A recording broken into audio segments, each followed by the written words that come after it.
Well, the man accused of running bogus funeral services for families here in Toledo and across the state of Ohio will learn his fate tomorrow.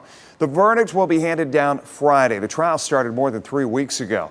Kaylee Marentet, who has been covering the story in court since it began, has a recap and also tells us what we should expect tomorrow.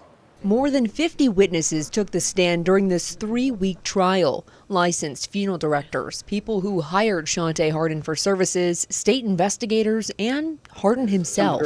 He's facing 38 charges ranging from first-degree felonies to misdemeanors.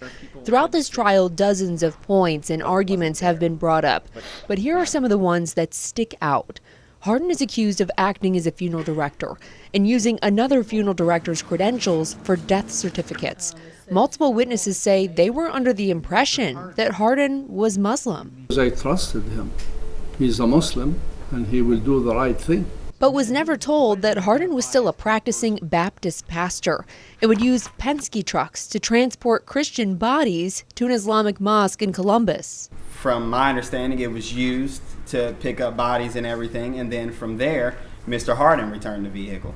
One witness says he took this video of a rental unit that Hardin allegedly used to work on and store bodies in. The most emotional testimony came from Charlotte Weatherspoon, who says she hired Hardin for her son's funeral services. How did you? I wouldn't have never gone with you if I'd have known that you were who you are. I cannot grieve. When it comes to the defense, witnesses testified that they were happy with Hardin's services.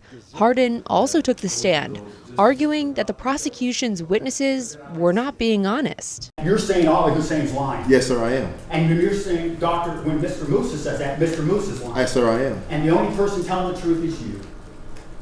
I think that. Is that yes or no?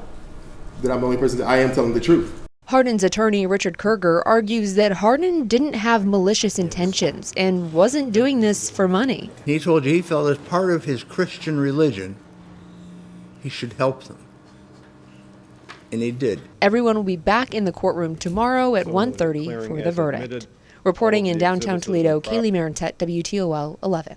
We will have coverage tomorrow on this verdict as it comes into our newsroom. Keep it here, tuned to WTOL 11 on air, and also check our online outlets as well for the latest.